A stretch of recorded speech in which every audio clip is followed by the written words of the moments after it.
নমস্কাৰ প্ৰিয় দৰ্শকবৃন্দ আপোনালোক সকলোকে এটা নতুন ভিডিঅ'ত স্বাগতম জনাইছো বন্ধু-বান্ধৱীসকল আজিৰ এই ভিডিঅ'টিৰ জৰিয়তে আপোনালোকৰ সৈতে আলোচনা কৰিম স্বাস্থ্য বিভাগৰ পৰীক্ষাৰ বাবে যিবিলাক প্ৰবেবল কোৱেশ্চন হয় সেইবিলাক কোৱেশ্চন আলোচনা কৰিম এই ভিডিঅ'টিৰ জৰিয়তে জেনাৰেল সায়েন্স মেথছ আৰু জিকেৰ কিছু অংশ কোৱেশ্চন এড কৰা হৈছে আৰু এই কোৱেশ্চনবিলাক বেছ কৰা হৈছে DHCS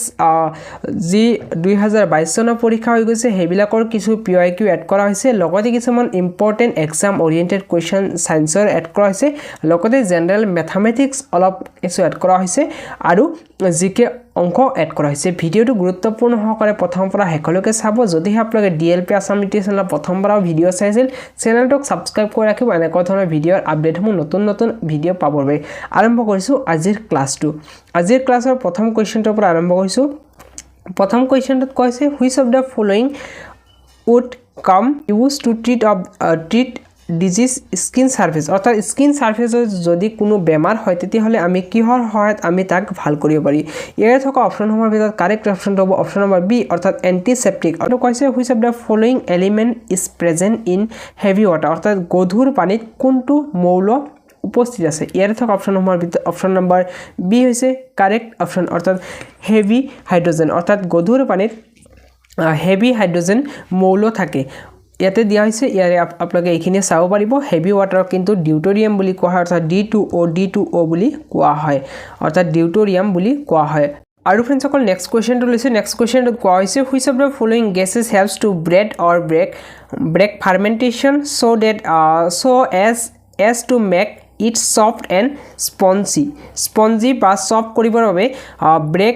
ব্ৰেড বা কেকক কোনটো গ্যাস ইউজ কৰা হয় ইয়াৰ থকা অপচন নম্বৰ কাৰেক্ট অপচনটো হ'ব অপচন নম্বৰ সি অৰ্থাৎ কাৰ্বন ডাই অক্সাইড গেছে কিন্তু ব্ৰেড বা কেকক সফট আৰু স্পঞ্জি কৰিবৰ বাবে সহায় কৰে ইয়াৰে যি ফাৰ্মেন্টেশন আছে ফাৰ্মেন্টেশন কি হয় হেখিনি কোৱা হৈছে fermentation is a anaerobic chemical process that break down the glucose molecules যিবিলাক গ্লুকোজৰ মলিকুল থাকে সেই গ্লুকোজৰ মলিকুলটো কি কৰে ভাঙি দিয়াত সহায় কৰে বা ভাঙি দিয়া প্ৰসেসটো কি হয় কোৱা হয় ফাৰ্মেন্টেশন বুলি কোৱা হয় next question number 4 among the given nutrient milk is food source of which of the following ইয়াতে থকা সমূহৰ ভিতৰত কোনটো নিউট্ৰিয়েন্টত আটাইতকৈ কম পৰিমাণে কি থাকে মিল্কত কোনটো আটাইতকৈ কম পৰিমাণে থাকে ইয়াতে কাৰ্বোহাইড্ৰেট অতি বেছি পৰিমাণে কাৰ্বোহাইড্ৰেট থাকে ক্যালসিয়াম প্ৰটিন এইবিলাক কি থাকে বেছি পৰিমাণে থাকে কিন্তু ভিটামিন সি টো অতি কম পৰিমাণে থাকে কম সোৰ্সত থাকে অৰ্থাৎ অপচন নম্বৰ সি হৈ যাব correct answer where is urine stored in human মানুহৰ ইউৰিন অৰ্থাৎ মূত্ৰ কোত স্টোৰ হয় বা কোত জমা হৈ থাকে ইয়াৰে আনসাৰটো হৈছে অপচন নম্বৰ ডি ইউৰিনাৰী যি ব্লাডাৰ আছে ইউৰিনাৰী ব্লাডাৰত কি থাকে মানুহৰ মূত্ৰবিলাক স্টোৰ হৈ থাকে বা জমা হৈ থাকে তাৰ নম্বৰ 6 ত কোৱা হৈছে which of the following disease person can still donate eye অৰ্থাৎ তলদিয়া ৰোগসমূহৰ ভিতৰত কোনটো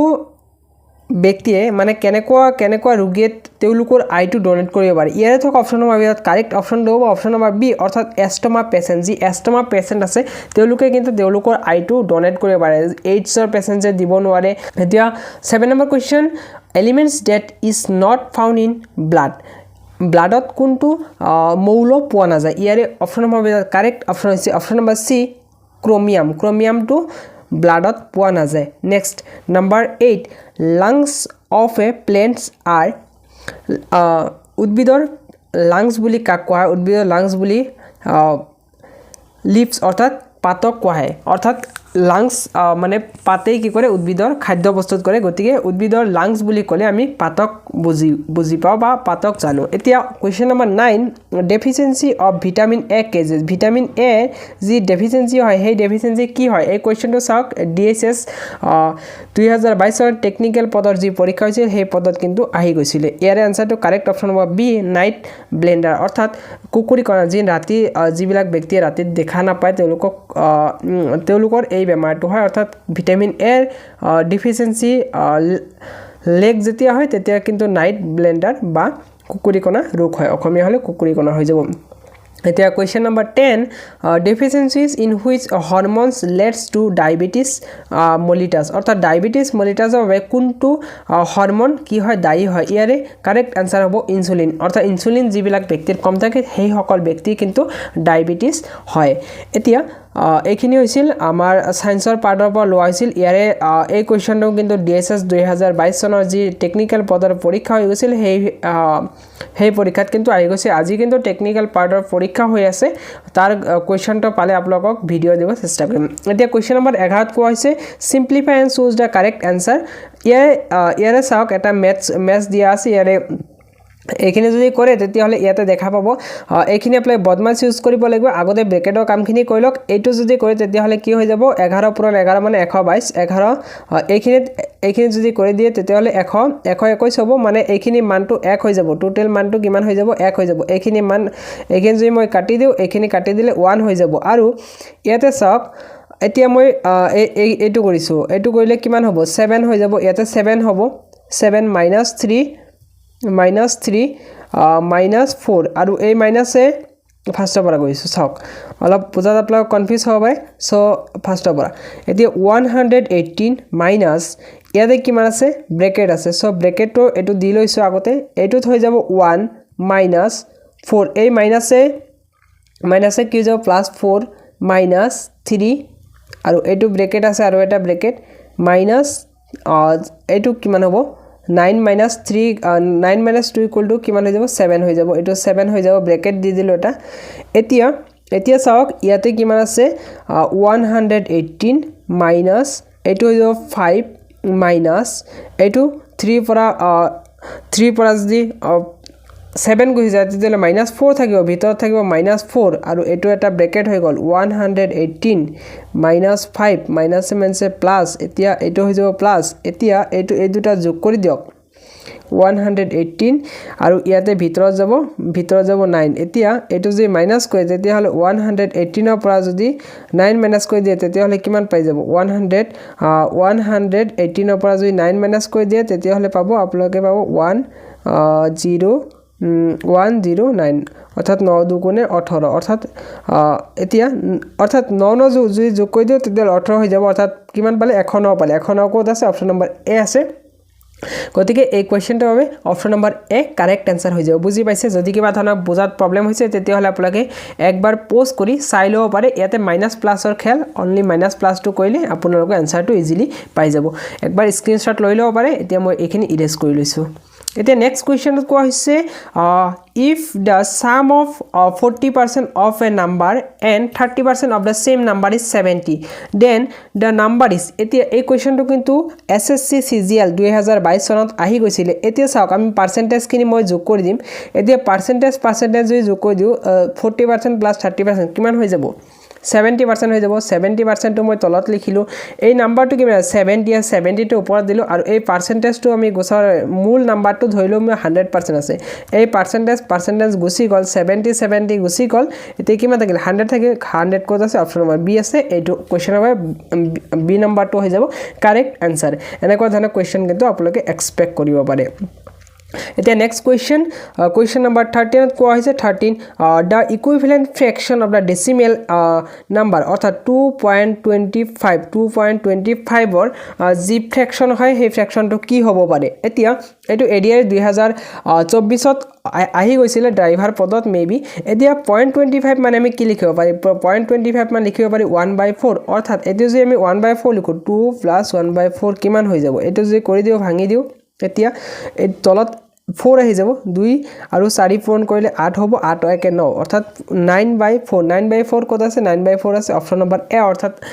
এ কাৰেক্ট আনসাৰ হৈ যাব বুজি পাইছে নে নাই আৰু যদি বুজা নাই তেতিয়াহলে আৰু একবাৰ চাওক এতিয়া এটো যদি হয় 2 + 2.5 2 + 2.5 2 টো ৰাখি দিয়ক 2 প্লাস এইটো মানে কি লিখিব পাৰি 2 সৰি এইটো হ'ব 2 পইণ্ট এইটো হ'ব তোমাৰ এইটো চাওক 2 + 0.25 মানে কি লিখিব পাৰো আমি 1/4 লিখিব পাৰো এতিয়া 4 থাকিল তলত 4 × 2 = 8 1 = 9 এই 9/4 অপচন নম্বৰ এ কাৰেক্ট আনসাৰ হৈ যাব এতিয়া কোৱেশ্চন নম্বৰ 10 কোৱেশ্চন নম্বৰ 14 এটো এডিআৰি আহি গৈছে 2024 চনৰ যি এডিআৰি হৈ গল তাতে আহি গৈছে এই কোৱেশ্চন কোৱা হৈছে the angle of the triangle 75 এটা দিয়া আছে আৰু এটা 65 দিয়া আছে thus the measure of the third এংগলটো কি কৈছে আমি জানো যে 180 ডিগ্ৰী থাকে এটা ত্ৰিভুজৰ তিনিটা কোণ এতিয়া এই দুটা কোণ যোগ কৰি দিওঁ আৰু এটা কোণ x বুলি ধৰিলো এই দুটা যোগ কৰিলে কিমান হ'ব 0 6 6 হাতে 13 কে 14 এতিয়া 140 যদি আমি 180 পৰা মাইনাস কৰি দিওঁ x = 40 হৈ যাব এতিয়া 40 ক'ত আছে 40 আছে অপচন নম্বৰ এ হৈ যাব correct answer okay now question number 10 question number 15 question number 15 কি কোৱা হৈছে question number 15 কোৱা হৈছে the roman for the decimal number 59 ৰ roman সংখ্যাত কি হ'ব 59 যদি roman সংখ্যাত লিখো আমি 50 লিখিলে কি লিখো l লিখো আৰু 9 লিখিলে 19 হ'ব এতিয়া 50 l 19 কোড আছে অপচন নম্বৰ c আছে c কাৰেক্ট আনসাৰ হৈ যাব এডিআৰি 2024 ত আহি গৈছিলে এতিয়া The capital of Taiwan. Taiwanor রাজধানী কি হয়? Taiwanor রাজধানী হয় অপশন নম্বৰ বি টাইপ এটো ডিএসএস 2022 চনত আহি গৈছিলে গতিকে আপোনাৰ কাউন্ট্ৰি আৰু জি ক্যাপিটাল আছে কাৰেন্সি আৰু ক্যাপিটাল এখিনি জানিব লাগিব ডিএসএস ৰ বা ডিএমই এক্সামৰ বাবে খুব ইম্পৰ্টেন্ট হয় এতিয়া দেখা যাওক আজিৰ কোৱেশ্চন আজিৰ যি পেপাৰ হয় সেই পেপাৰত কেনেকুৱা ধৰণৰ কোৱেশ্চন বিলাক আহে এতিয়া question number 14 70th question when did the constitution of india is adopted constitution of india is adopted on 26 november 1949 অর্থাৎ constitution of india adopt করা হয়েছিল আর যদি কোয়া হয় constitution of india when did enacted কইলে কি হবে 26 জানুয়ারি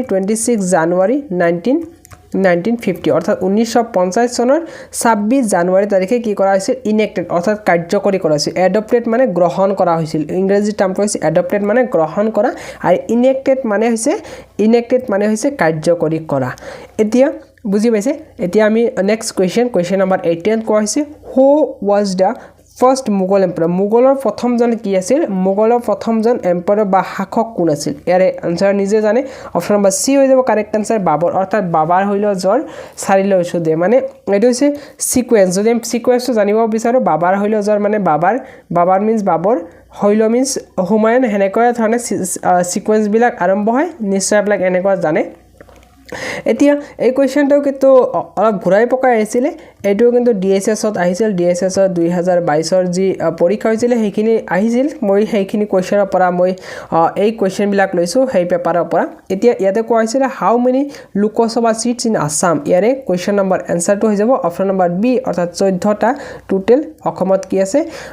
লোকসভাৰ সিট আছে এতিয়া এই কোৱেশ্চনটো কোৱা হৈছিল অসমৰ পৰা কিমানটা লোকসভাৰ সিট ইণ্ডিয়াৰ লোকসভাত কি কৰে সিট থাকে অসমৰ বাবে কিমানটা সংৰক্ষিত মানে আসন থাকে এতিয়া এই কোৱেশ্চনটো মই উল্টাকৈ লৈ লৈছো গতিকে এনেকুৱা ধৰণে আহি যাব পাৰে Then last question আজিৰ ভিডিওটো Jallianwala Bagh মেছাকাৰ took place in which of the following cities এটো 2022 চনৰ ডিএসএস ত আহি গৈছিল এতিয়া ইয়াৰ কোৱেশ্চনৰ আনসাৰ নিশ্চয় জানে পাঞ্জাবৰ অমৃতসৰত জালিয়ানৱালাবাগৰ যি মেছাকাৰ হৈছিল সেই মেছাকাৰ টু হৈছিল আপোনালোকে নিশ্চয় আৰু এটা পয়েন্ট আপোনাক হোম টাস্ক হিচাপে দিলো আপোনাক কমেন্টত কমেন্ট কৰি জনাব জালিয়ানৱালাবাগৰ যি হত্যাকাণ্ড হৈছিল সেই হত্যাকাণ্ডৰ যি মানে গুলি কৰিব নিৰ্দেশনা কোনে দিছিল হেটো আপোনাক কমেন্ট কৰি জনাব ভিডিওটো এই পৰ্যন্ত আছিল যদি ভিডিওটো ভাল পাইছে লাইক কৰিব চেনেলটো যদি সাবস্ক্ৰাইব কৰে সাবস্ক্ৰাইব কৰি দিব আৰু যদি এই পিডিএফটো পাব বিচাৰে তেতিয়া হলে আপোনালোকে টেলিগ্ৰামত যাব টেলিগ্ৰামত গৈ আপোনালোকে সাৰ্চ কৰিব ডিএলপি আসাম আৰু ডিএলপি আসাম বুলি সাৰ্চ কৰি দিলে আপোনালোকে সেই টেলিগ্ৰাম চেনেলত জয়েন হ'ব আৰু এই পিডিএফটো কিন্তু তাতে আপলোড কৰি দিয়া হ'ব তাৰ পৰা আপোনালোকে ডাউনলোড কৰি ল'ব পাৰে ভিডিওটো চাই ধন্যবাদ চেনেলটো যদি সাবস্ক্ৰাইব কৰে কৰি দিব ধন্যবাদ